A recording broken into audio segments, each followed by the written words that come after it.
This week, episode 276 of Stogie Geeks, I have the opportunity to interview Mark Weissenberger from Rocky Patel Cigars. Quick story he's going to tell us. He has been with Rocky Patel for the past 13 years. He's going to take us through the legacy of where they were and what they are up to now. So this is an episode that you do not want to miss right here on the Stogie Geek Show.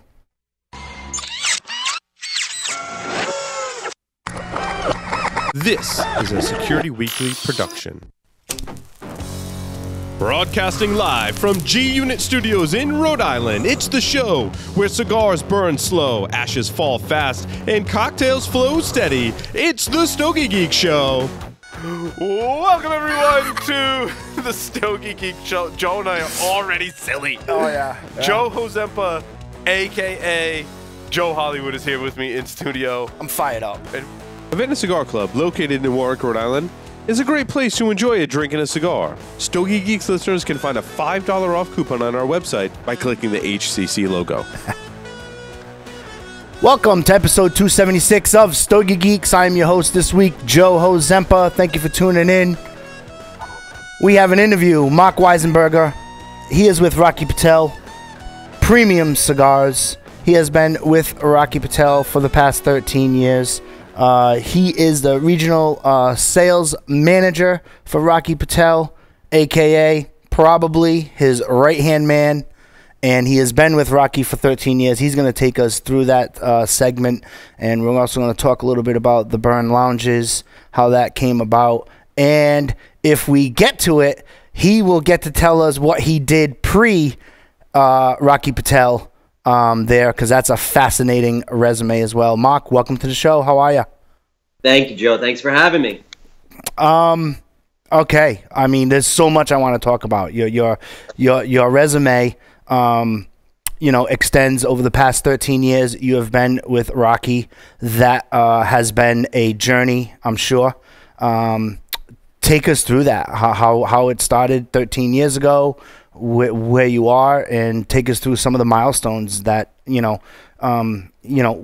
Rocky's come on the scene and just exploded. Yeah. Actually, I came in at a time when Rocky was slowly rising. He had just come out with the vintage 1990 and 92. Mm-hmm. For lack of a better term, a few years before I joined him. Then I jumped on board right when the Edge was hitting. So you had Edge come out in 2005 onto market, and the Sun-Grown as well. And both of those were very well received. And I started out with him as a regional sales manager. I covered a very large territory. I went from upstate New York down to Washington, D.C. So I spent a lot of time hitting the road and a lot of nights in hotels. Just building a brand, making sales, opening new accounts, building relationships. That's what that job entailed. It was basically fostering business partnerships. Mm-hmm. And it was a great time. I mean, we really had a lot of fun. We did well. I mean, it was a lot of long nights with Rocky, a lot of drinks. Little bit of everything. Sure. But eventually we just kept growing and growing and growing. And in 2009, my territory grew to a point where I could not properly service it. So sort of like a stock split, I gave up New York and most of New Jersey. I moved from Brooklyn, New York, down to Wilmington, Delaware, and lived in Wilmington for the last 9 years. And what I ended up covering was D.C., Maryland, Eastern Pennsylvania, and I picked up Western Pennsylvania. So I basically covered the entire state. I did that for another 6 years, and then I had yet again a stock split where they took away Western PA, Maryland, and D.C., and I basically covered Eastern PA, South Jersey, and Delaware. Okay, and you brought up something that was fascinating to me. When you started, right? You were a rep within the specific territory, correct? Correct. Okay, and I picked up on that, right? So You were rep for a territory. Rocky, 13 or so years ago, they had no territorial reps yet. Were you still in the position of regional sales manager? Yes. Okay. Yes. Okay. Yep. Yeah. He didn't have anyone hired in house. It was at the time he had brokers. Yep. He had some brokers. Right. So I was technically his first employed sales rep on the road. Mm-hmm. And it was just the beginning of a domino effect. He eventually just had to alter and hire these employees just to continue to build his brand. Mm-hmm. See, we're going to tell a story here too, because at the time, Rocky Patel, whether you want to admit it or not, it was a boutique brand. Oh yeah, absolutely. Right, and now fast forward, spoiler alert, you're a powerhouse. Yeah. So we're gonna talk about the transition in between, right? So you were his first in-house sales rep. There, right. On the road sales rep. Yeah, on the road sales rep doing that, and then you had a bunch of brokers. So I'm assuming that you managed all of the brokers. No. Actually, okay. We had a skeleton crew back then. I mean, you had Nimish, you had Nish, and this was before Dave Bullock, our vice president of sales, came on board.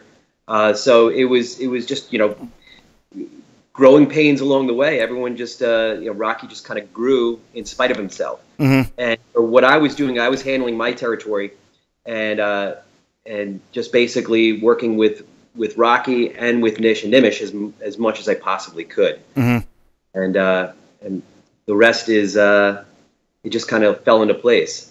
We eventually, for instance, we had the cigar agency based out of Albany, New York. We eventually hired one of their employees who resigned from that company.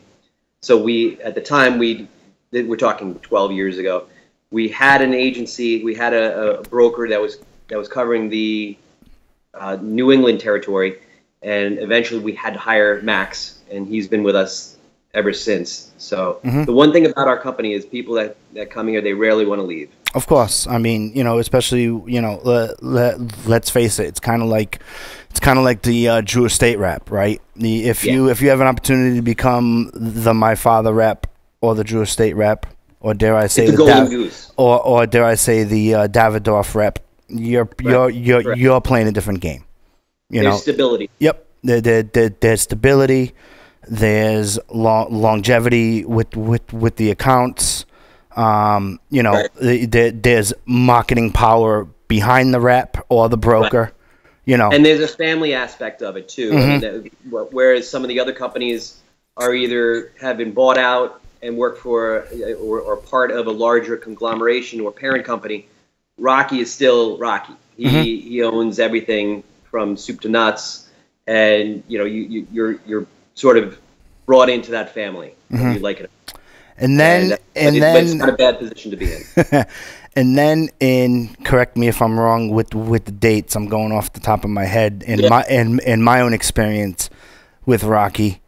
Then the game changer came in for Rocky, my opinion. So the views expressed do not reflect Stogie Geeks' management and or its staff, right?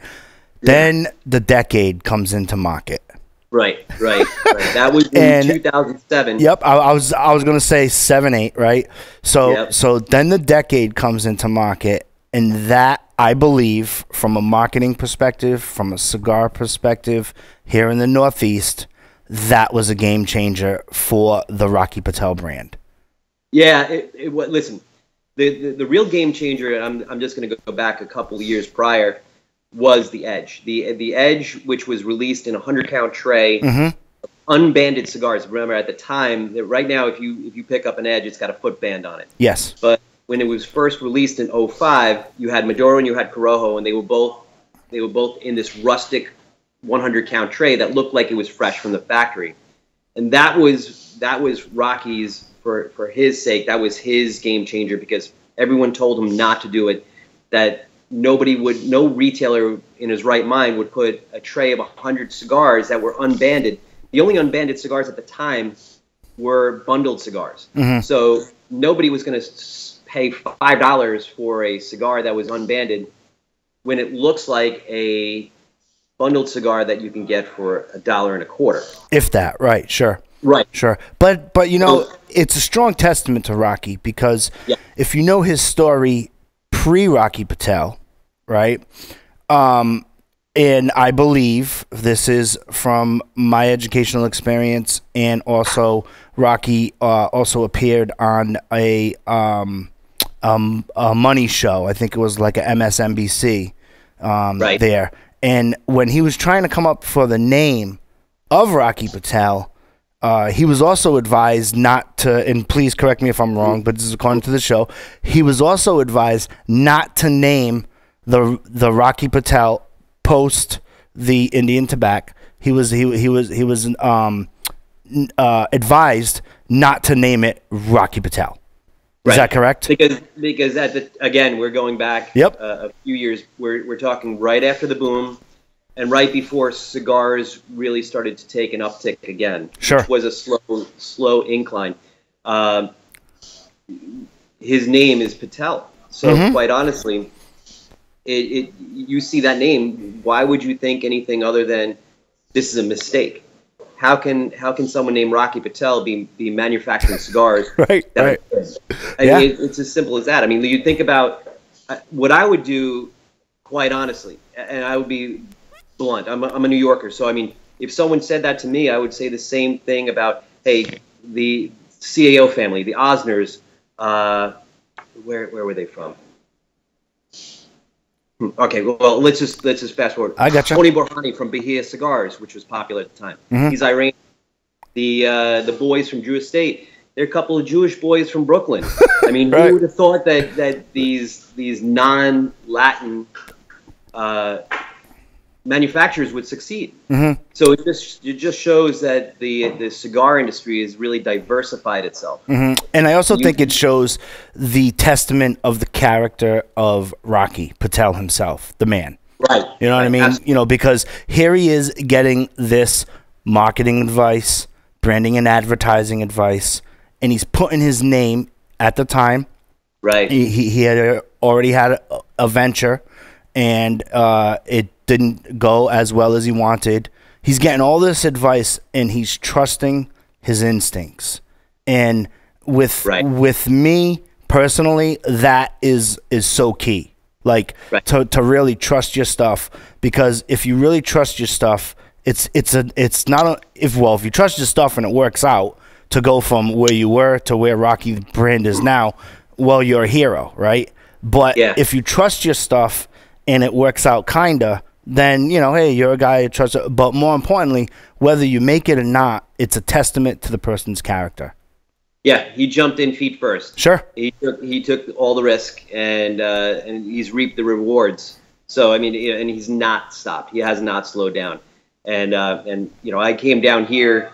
It's now, I live down here in Naples, Florida, and I'm at the office every day as the vice president of marketing.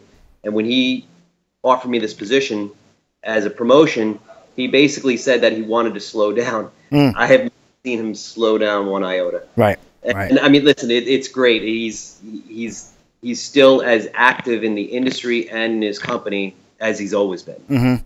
Yeah, about a year, probably maybe a calendar year ago, 15 months or so ago, here on the Stogie Geek show, when the FDA was being the FDA, we were talking about who would we send to represent. It was kind of like we had 3 hosts here and a panel of Stogie Geeks hosts.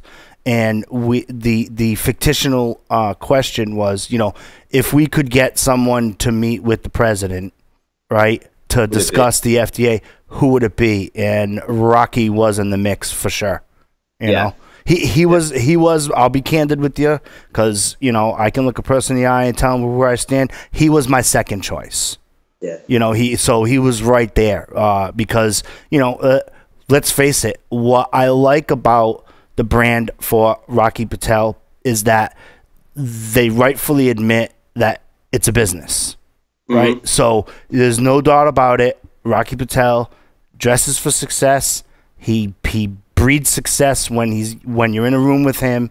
He carries that. When he did his television debut well, for me, it was when I saw him for the first time on network television when he was doing his series of it was like Moneymakers or something like that. You know, he just carries himself well and realizes that it's a business, you know, which I think is a great testament to his character. So now you had these edges.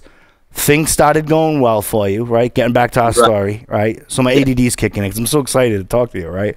So you have these edges. Then the decade came about. Right. Let's get to the decade. How is that a game changer for you? Because I can tell you here in the Northeast, and I've either owned a cigar shop, worked at a cigar shop, or been involved in the industry over the past 23 years. So I'm pretty familiar with the retail side. I remember in our shop, we've actually sold the Indian tobacco, so I remember it going way back when. There as well. I remember Rocky coming to town, but when the decade came to the Northeast, okay, there was only one other cigar that you called the shop. They only sold you 2 sticks, not boxes, right? They only sold 2, and there was a waiting list of at least 6 to 8 weeks to get them. Yeah, it was there's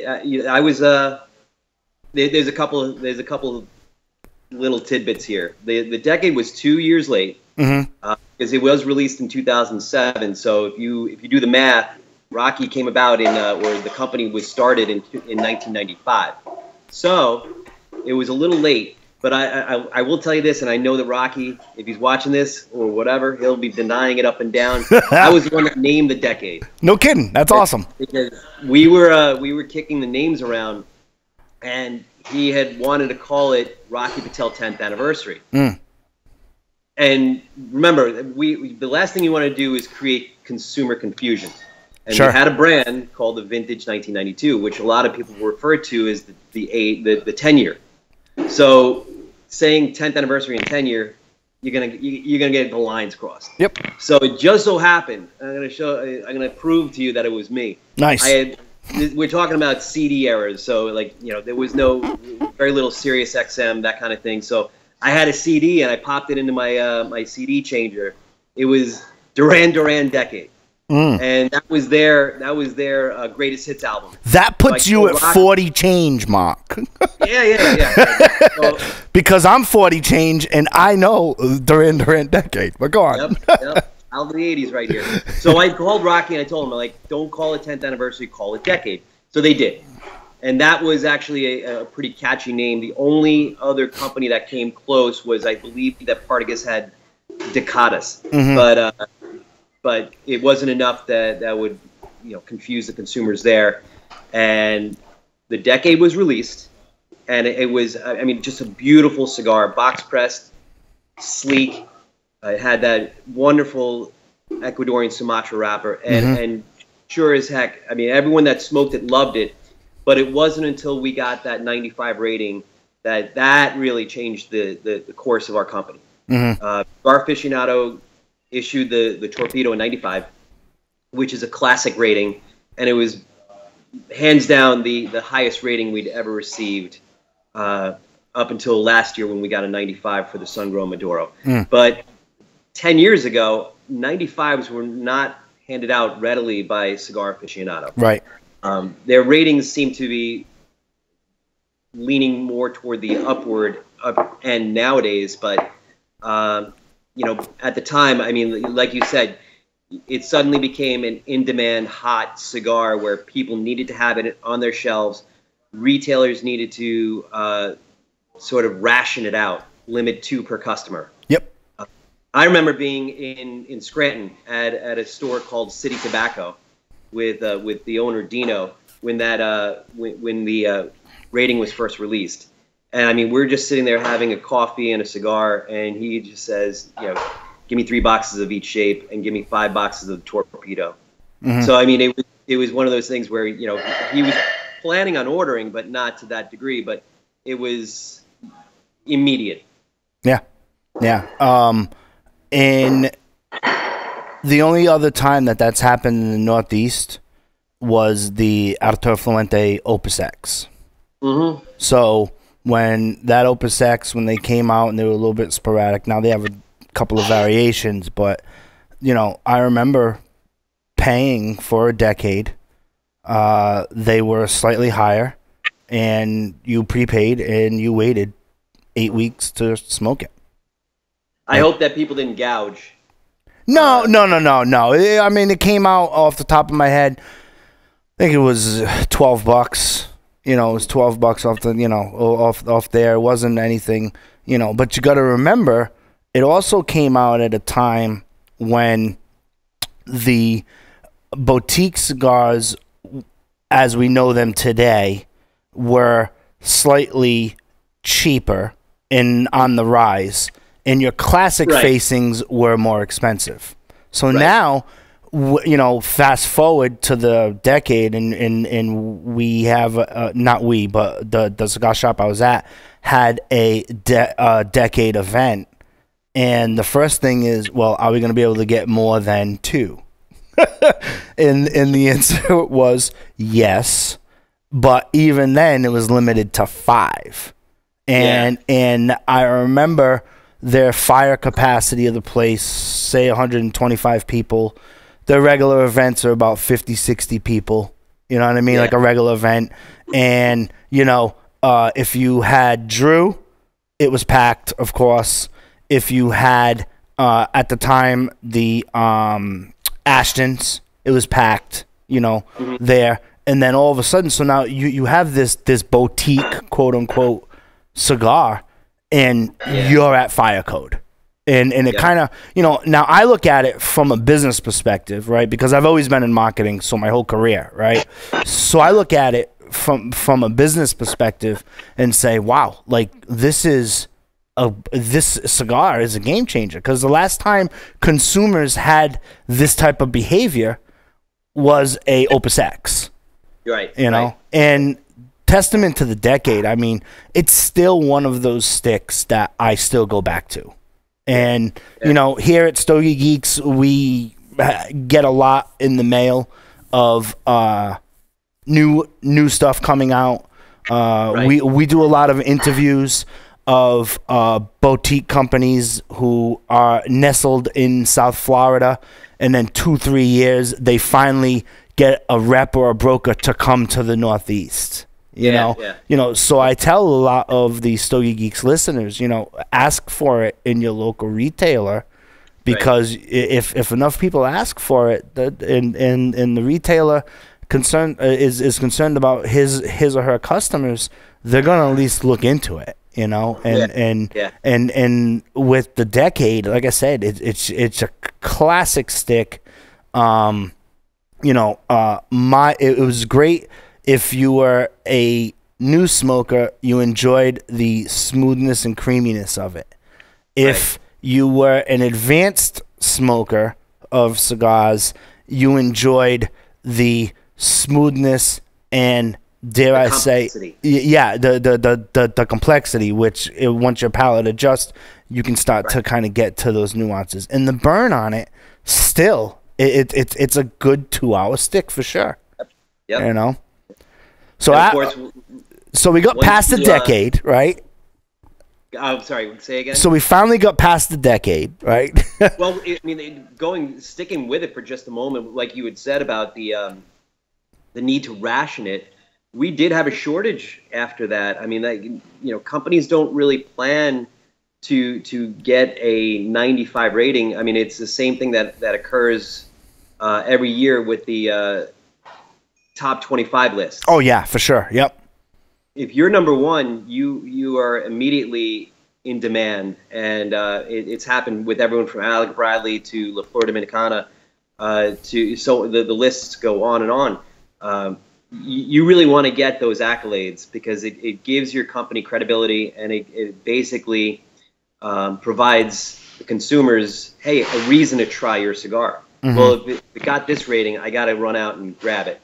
So it was great. I mean, like that was a wave that we rode for a number of years, leading to the 15th anniversary, which did come out on time. It came out in 2010, so that is the accurate year for the 15th anniversary. And that cigar got a number of awards too. I mean, it was, and by the way, that was also one of our first cigars that, again, Rocky's riding this wave. So his next natural progression is to open a factory of his own, which he did in Esteli, Nicaragua, called Tabacusa. And in fact, this year will be the 10th year that Rocky's had Tabacusa open. One of the brands that we'll be releasing at the trade show, spoiler alert, will be called Tabacusa, and it'll be celebrating 10 years of the factory in Esteli. That's awesome. Other than it wasn't ready, were there any reasons why the Decade launched later than expected?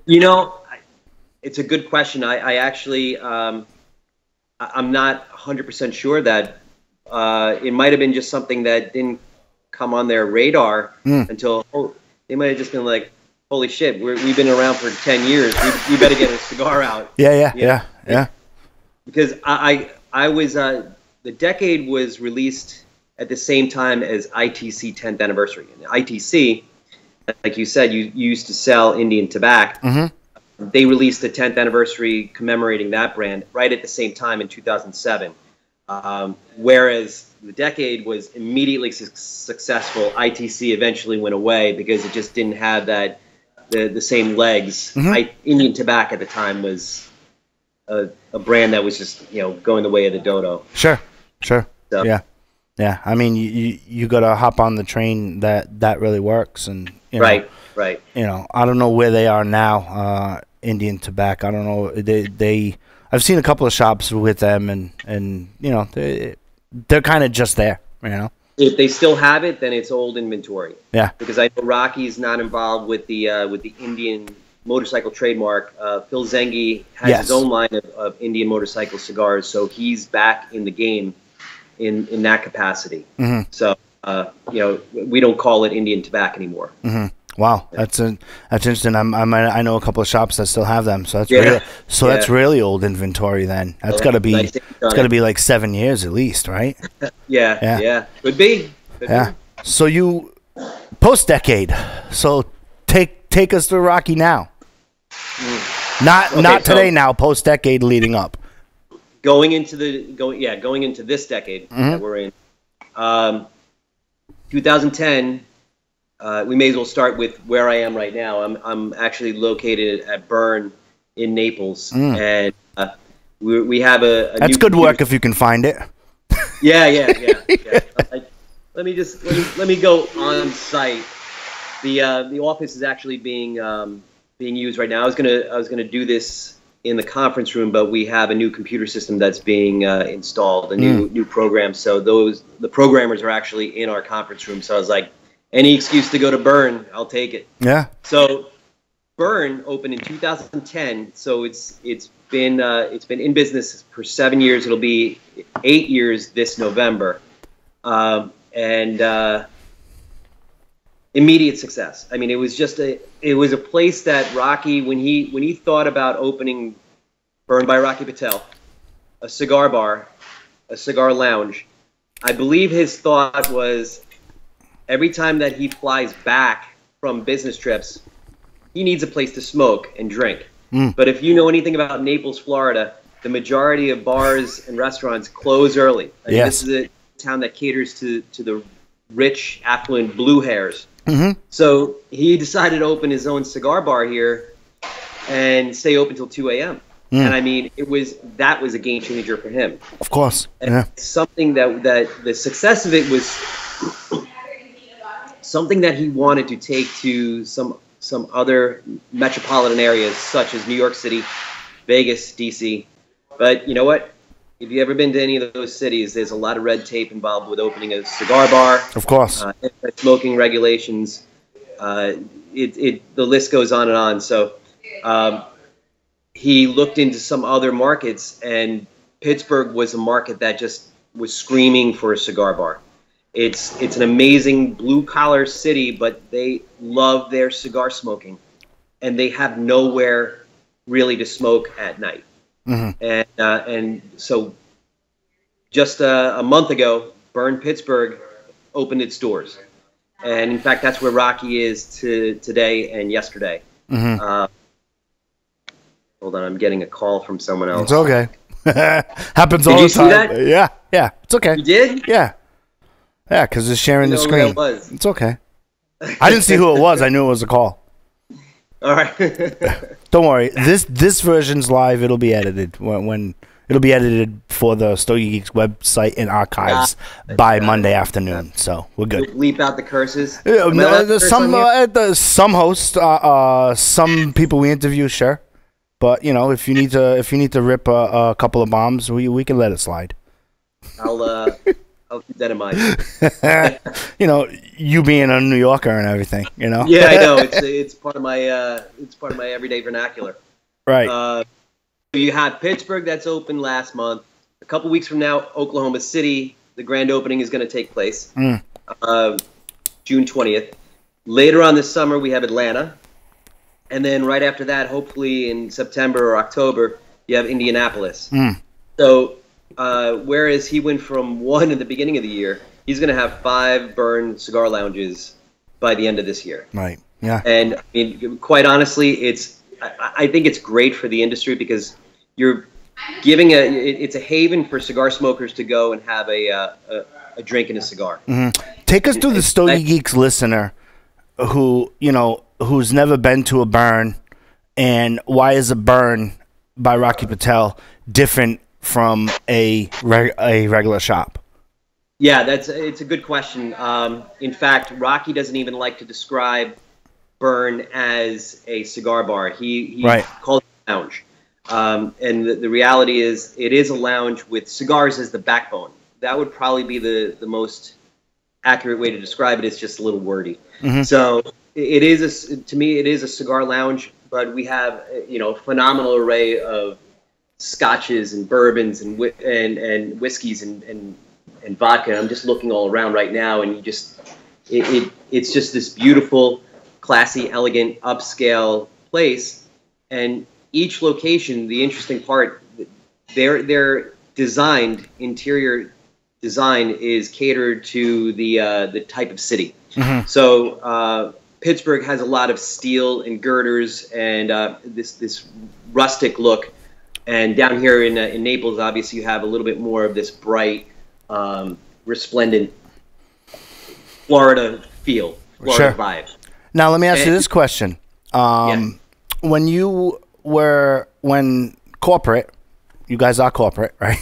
What you are corporate now, whether you like to admit it or not. When corporate decided to open up various burns in specific locations, did you attack some of the obvious hot spots first? Like, for example, from what I hear from a lot of the boutiques who are obviously trying to get to a point of the end result as to a potential company such as Rocky Patel, Atlanta, Georgia, they mention all the time. Huge hot spot for cigars. South Florida, huge hot spot for cigars. Believe it or not, here in the Northeast, very big hot spot for cigars as well. So did you attack the obvious first, or what was the methodology in saying we're going to put a burn here, here, here, and here? Well, that's a good question. I know that Rocky did a lot more of this research than I did or any one of us, because Burn is actually set up as a separate company, a separate entity. We all work and help out doing what we can to market or sell. Like when there's events here, I'm here, Nish is here. We had Cynthia Fuente here 6 weeks ago, so we're here smoking Fuente cigars and selling Fuentes, and it's a great situation to be in. Whether it's George Padron, or we were supposed to have Jonathan Drew down here, but his schedule, there was a there was a cancellation, so we're going to reschedule him in the fall. As far as the decision making on where he wants to open up, I believe he just looks into he's looking into the marketplace. He also doesn't want to interfere and open in a location where it's going to affect his business partnerships. Right. Pittsburgh is a town that has a lot of cigar stores, and we did not want to open it on top of someone else. And we also let everybody know that this is a lounge with cigars as the backbone. You'll be able to go to Bloom's or Leaf and Bean or Carril's Place or Old Allegheny or Allegheny Smokeworks and buy your cigars. They're open at 9 o'clock in the morning, if not earlier. And we don't open until 2 o'clock in the afternoon. So it's a different animal altogether. It's a different business model altogether. Yeah, yeah. That's a smart move to separate them for obvious reasons without us getting into the marketing aspect of that, because we could do a whole another show just on the birth of Burn. And if you ever wanted to do... Listen, I've been asked. I mean, the reality is somebody asked, I mean, like they were a little bit more brusque about it, but meaning that they were pissy. And this was a consumer. And I just had to point out, I'm like, listen, you know, Ashton Cigar Bar is in the heart of Philadelphia, but every store in the tri-state area sells Ashton cigars. All right. So I mean, it's providing a different environment, a different haven for a cigar smoker to enjoy a cigar. Right. What I don't think that the consumer realizes sometimes is that from a, like, especially if the consumer is not involved in, say, the business environment, having a burn is going to do nothing but create awareness of not only the brand of Rocky Patel, but the brand and lifestyle of the cigar smoker or cigar aficionado or cigar enthusiast, whichever, which a burn caters to both cigar aficionado and cigar enthusiast, right? The weekend warrior after golf wants to go to burn, or the weekend warrior who, you know, his significant other or her significant other doesn't smoke cigars, but they can still be comfortable in that environment of a lounge as opposed to a regular cigar shop where, you know, there'd be heavily skewed male, you know, and stuff like that. But and then I think it also is a better testament for the brick and mortar retailers, non-burn, to let the consumer know that having a cigar lounge or even having a brick and mortar shop in your neighborhood is not a bad thing. You know, and so competition is a good thing, right? So you know, I mean, competition is a great thing, and I think that, you know, it builds that whole awareness up, and I think that argument might kind of go over the regular cigar enthusiast head, where they can kind of get pissy. Joe, you're spot on. Yeah, you're spot on. You know, the reality is we have a lot of our clientele. You have women that come in here and they feel comfortable because we have a great air handler, so that they don't walk out and then they smell their hair and, you know, it smells of smoke. Yep, because then the girl's gonna break out that dry shampoo. I know all about that. Right. I know. I know all about the dry shampoo, right? That's horrible. That's horrible. What are you doing there? You're putting chlorofluorocarbons in the air. You're ruining the atmosphere, right? Yep.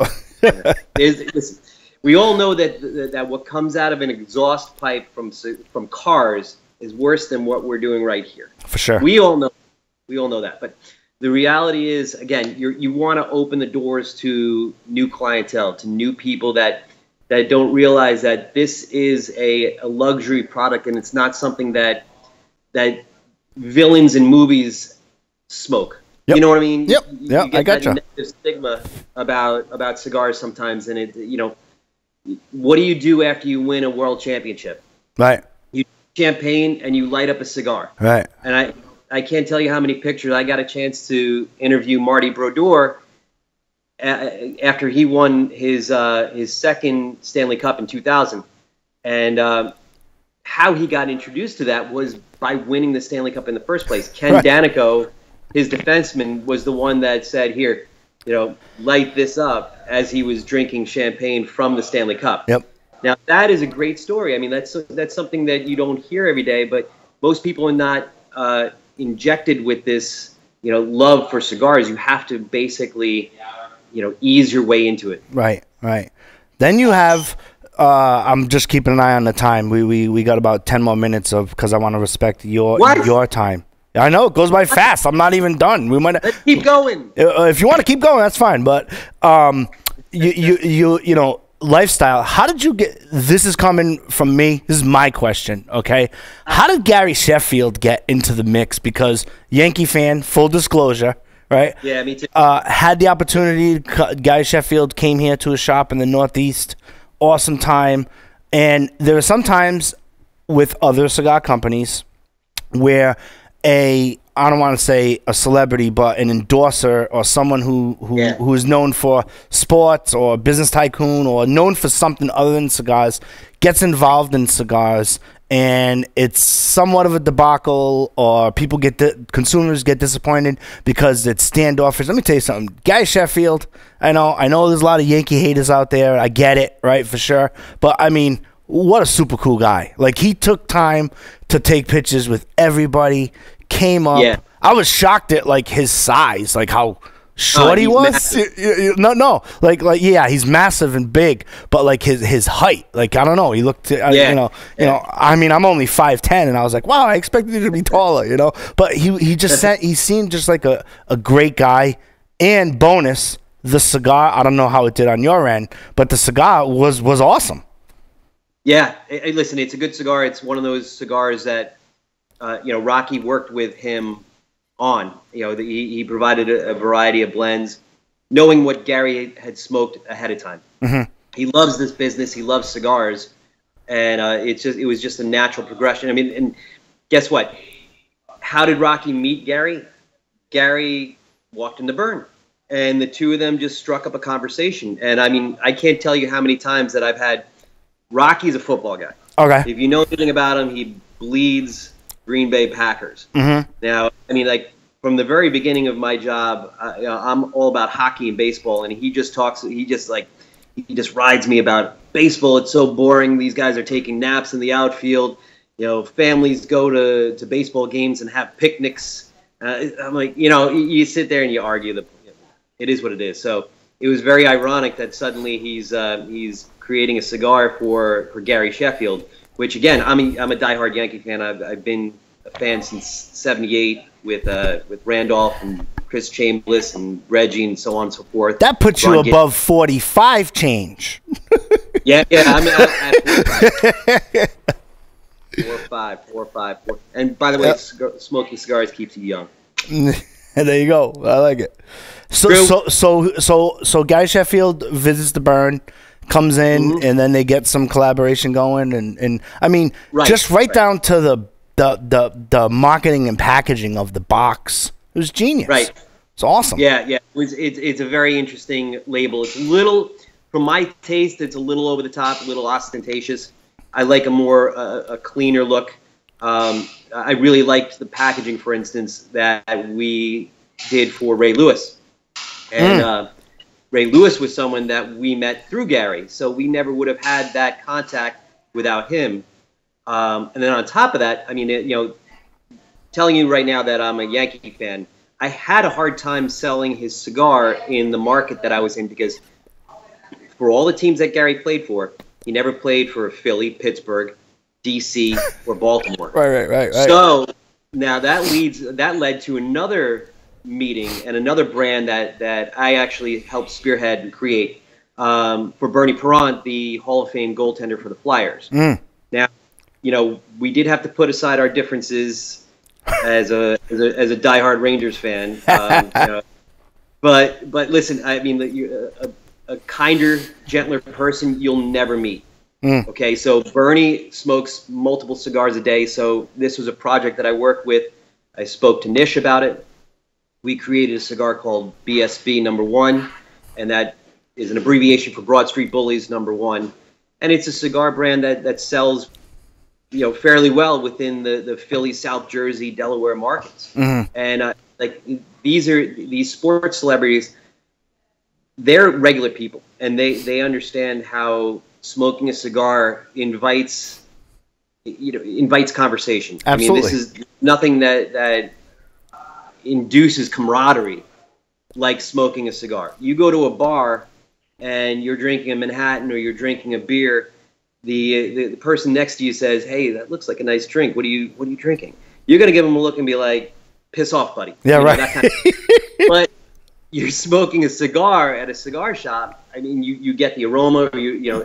There's something about it. And you ask your neighbor, "What are you smoking?" You just immediately open the door to a conversation. Mm-hmm. And that person could be a CEO of a company. He could be a blue-collar steel worker. He could be any walk of life. He could be a student. He could be a retiree.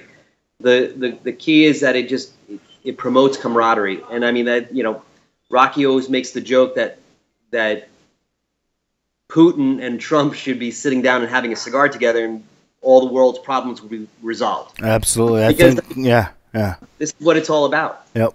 I think so. I think that if worldly leaders had a chance to go to a burn and hang out and do that, the world would definitely be a much better place. And on our side, on the U.S. side, if politicians would just grab a legal-sized notepad and a pen and write down like 5 inscriptions of the 237 that are on Pennsylvania Avenue, and just pick any building. I don't care what your philosophy is. We're not going to get into that. And just follow and understand where you come from. The world would be a much better place. Mm-hmm. All right, that's the political part. We're good. Well, we all know.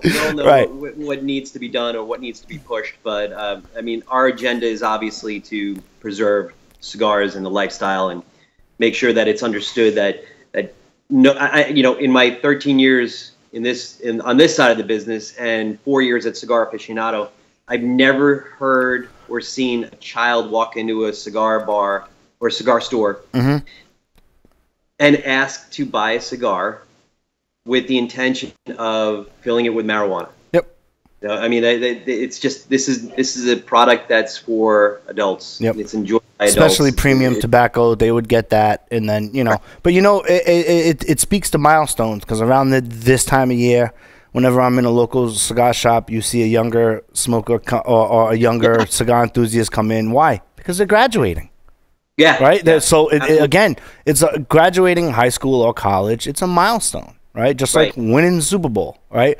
It's or World Series or Stanley Cup, right? It's a milestone, and what better way to celebrate a milestone? I celebrate a milestone every day, right? But I woke up. Let's smoke a cigar. I woke up. I think I'll have a cigar, But not everyone has the opportunity, to have Stogie Geeks. You know what I mean? Yeah. But yeah, definitely. Sitting down, having a cigar is a ultimate game changer for sure. How are you with some of your new products now? Because I do want to spend some time and talk about what you did pre-Rocky as well. So. Yeah. Where do you want to go? What do you want to hit first? You tell me. What do you want to hit first? You want to wait for the spoilers and then do that, or? Spoiler alert! I did bring a couple of boxes here that are going to be released at the trade show. This is a mock-up of Hamlet Liberation, which is going to be a single-sized Toro and the third offering from Hamlet Paredes. And the quick backstory of Hamlet, if you don't know who he is the #1 cigar roller and blender out of Cuba, who brought his family over to the United States and hooked up with Rocky way back when the travel restrictions were finally eased.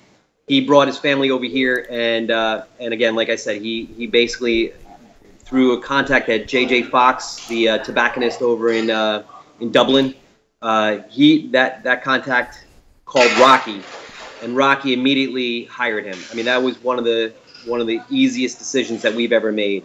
The man is just brilliant. If you know anything about Cuban cigars, Cuban cigar rollers are ranked sort of like sports draftees. So it's like there's #1 overall, that kind of thing. And Hamlet was literally the world's #1 overall roller out of Cuba. And so again, aside from that, so we've got a new cigar called Liberation, which is going to be a single-sized Toro with a shaggy foot, which is just an interesting blend that Hamlet had come up with, and he just wants to continue to build on his portfolio. The second new offering. What else you got? What do you got? So we got the 15th anniversary. This is not a cigar that's new, The blend is exactly the same as the brand that was released in 2010. But you know what? The cigar, the band is this gunmetal, you know, flat, dull look to it. And I'm telling you, it was just getting lost on the shelves. So we just decided to give it a facelift. And we came up with these beautiful boxes. And I mean, like, I'm trying not to, I don't want to blind you, but. Oh, wow. That's awesome. Yeah. Yeah. So this is going to stand out on shelves. For sure. And it's just, you know, just a beautiful look to it. Hey, they turned on the music here. Is that okay? Burns open. Yeah, we're good. Yeah, we're good. We're fine. We're good? Yeah. At least it's Neil Young. You all right with Neil Young? Yeah, we're good. Yeah, we're good. Yeah, I like it. You know? Can you turn down a little? Yeah, thanks, bro. That's good. Now you're getting me in trouble. You owe me a drink. There you go. There you go. I was just in that area, too. I was in there late April doing some... You're always welcome. Just please let me know next time, now that we know each other a little better. Yeah, for sure. Yeah. Let me know. Okay. Let me know next time you're coming down. You know, you'll be my guest down here. Business trip. I'll be doing Stogie Geeks from Bern. That would be awesome. Yeah. We've done it before. We've done it. It would be phenomenal. Yeah, that'd be cool. We can make that happen for sure. So that's the future. Those are two new, like a redesign and a new brand that's coming up at the trade show. We do have a few others that I can't go into right now. That's the future now within the past. So we were talking on the phone last month, and you were interested in my backstory, how I got into the business. Right. So just keeping it short and sweet, I went to school for journalism. So it was, you know, way back when, you used to answer ads by looking at the classified section in the New York Times and so on and so forth. So I answered an ad for an editorial assistant for a men's lifestyle magazine. Now, men's lifestyle magazine is a very vague term. Sure. And there was one time where I answered a men's lifestyle magazine ad, and I was called in for an interview, but first they called me up and explained what the backstory was. They were a porn mag. And I was a little put off because I was, you know, trying to figure out what my Irish mom would think of me if I was working for a really, and this is just a raunchy porn mag. Yeah. I mean, it was bad. It's not even around anymore. Let's put it that way. So I was skeptical when I saw another ad that said Men's Lifestyle Magazine. But I answered it anyway, and I went through the telephone interview process where they asked about my background and work history and education. And eventually the person said, are you familiar with Cigar Aficionado magazine? And I suddenly I'm like, yeah, of course, Wayne Gretzky on the cover, DeVito, Stallone, and they're like, oh. Okay, would you like to come in for an interview? I'm like, yeah, I'll be there tomorrow. And that kind of thing. And that was in 2000. So I went in for the interview, and Dave Savono, who's now the executive editor there, he was the person who interviewed me, and he was the person that hired me. So it was just that was my foot in the door in the cigar industry. I was smoking cigars at the time because, like you said, when there's a life event, such as college graduation, that was where I was first introduced to smoking cigars. And it was a Macanudo Portofino that I smoked back in the mid-90s. And that was it. I was hooked. I mean, I couldn't smoke every day or every week because it was an expensive hobby for a 19, 20, 21-year-old. Yep. But it was great. I mean, it was just something that introduced me to the world of cigars, and I worked for Cigar Aficionado until 2005 when Rocky hired me away from the magazine in a different capacity. I mean, as you know, I was a sales rep. So how was that when we're working with? Because at the time, and even still, right, Cigar Aficionado is the staple. Now, whether you're a podcast, right, as there's many cigar podcasts now, or whether you're on terrestrial radio still doing potentially subject of cigars, which there are some out there, That's actually how I got started with the Stogie Geeks podcast in the Providence Metro here. Because Stogie Geeks is in the Providence Metro. It's at the G Unit Studios here in Warwick, Rhode Island. I had Cigar Club Radio. So I was, former business owner in the Providence, owned a cigar shop. And we were talking about the culture and lifestyle of the cigar lover, interviewed a bunch of people. So I've been on that route there as well, which is how I got introduced into the podcast network and how they do. But, regardless of podcast, regardless of terrestrial radio, regardless of social media, regardless of blogs, regardless of any other print publications that are out there, Cigar Aficionado, it's like, I can tell you as a host of Stogie Geeks, I always, depending on my relationship with the person that we're interviewing, I always hear the gossip and I say, can I have it first? And they always tell me, you can be second. And I'm like, okay, who's first? They're like, we're going to release this to Cigar Aficionado. I'm like, really? Yeah. I'm like, can you just throw me a bone? Like, we've had some moments with some people that I have interviewed or some of the other hosts have interviewed where they have heard it here first. But, it's because I've either pried it out of them or it just came up. Thank you very much. See? So everybody's that's watching. Keep that up the whole time. Yeah, right? So, and but it's amazing how they turn around. Thank you. I like that. Keep that now. Right? It's amazing how Cigar Aficionado, I mean, even what you said with the ratings, right?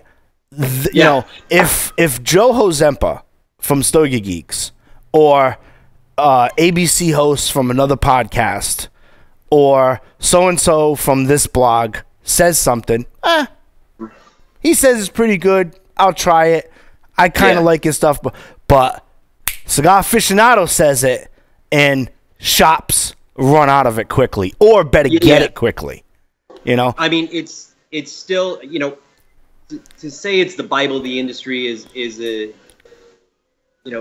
metaphors aside, it's pretty accurate. I mean, it was the first one. We all wouldn't be here if not for that publication. Yes. Rocky wouldn't be here if not for that publication. And to this day, it is still it is a staple. People will the most credibility that you get is from their ratings. And I mean, it doesn't matter how refined your palate is. It just seems that listen, I'm not trying to blow smoke here, but that's the reality. Yeah, I agree. We love to get the word out to as many people as possible about new releases, new brands, new projects, new collaborations. But yeah, there are times for sure we do respect. We give it to them first. Yeah, and, I know. I get it because I asked for it. Like I mean, I have news. For about 4 different brands that are going to be earth-shaking, and I know they're coming out on IPCPR. And the owner or the roller or whatever the company has given me the information, and it's like I cannot say it because I want to respect their privacy and I want to be respected within the market of, hey, if you tell Joe that, he's going to release it. And so at what expenses? Is it going to be at the expense of the Stogie Geeks reputation podcast that Paul Azadorian and previous hosts have worked up? No, I'm not going to put that in any danger. But I know 4 things off the top of my head that people are going to be like, are you kidding me? Are you kidding me? And I'm like, yeah. And then I know right after IPCPR, my phone's going to ring and they're like, did you know this? I was like, yeah, I knew it back in February. I know. Right. I know. Right. You know what I mean? And it kind of is what it is, but I find it funny. Oh, no. We'll tell you. I'll come on Stogie Geeks, but we got to give it to Cigar Aficionado first. Right. I'm like, can you just give me a little bone? It is something as simple as the packaging isn't ready. Yep. Or for instance, this box, which, I mean, listen, you got the exclusive on this. Awesome. As far as I'm concerned. But the shape is not accurate. They just mocked up this box. It came right from the factory, and then we had the label printed out. And I mean, we just, that's basically how it works out. You want to see what the finished product. You want to feel it in your hands first. Mm-hmm. But like we immediately fell in love with this. This was an easy decision to make. With this, I wouldn't know how to describe this. This is like almost a silvery type of faded wood. Mm-hmm. And then, I mean, like, we love this color scheme. I mean, the baby blue and the It'll white. pop, yeah, for sure. Yep. And that's what you want. You want something that pops. You totally need something that pops, especially when everyone's fighting for shelf space and stuff like that. Yep. So are you going to check back in with us post IPCPR? Whenever you want. Okay. Any excuse to come here. Okay. If you have anything that you want us to make an announcement on the show for future shows or whatever, flash me an email. And thank you for telling us the story and giving us kind of an inside look as to the development of Rocky Patel. And those were all pretty easy stories. I got some real humdingers, but I'll just have to come on the show next time. That sounds like a plan. I'll make arrangements to make that happen for sure. Okay. Mark, thank you very much for your time. Really appreciate it. It was a pleasure, and I look forward to hearing some of those juicy stories coming up and maybe a part 2 of this. That's great. That's great. The pleasure is all mine. Awesome. Thank you, Joe. Thank you. Make sure you finish your cigar at burn for sure, and take your time. Not going anywhere. Time for a cocktail. Yeah. Tell them it was a 3-hour interview. I was tough. It was brutal. We had to do like 4 takes. Don't worry Way about ahead it. of you. Way ahead. Your strategy. Like your strategy. There you go. Thank you very much. Stogie Geeks listeners, stay tuned. We have one more segment coming up. We'll be right back.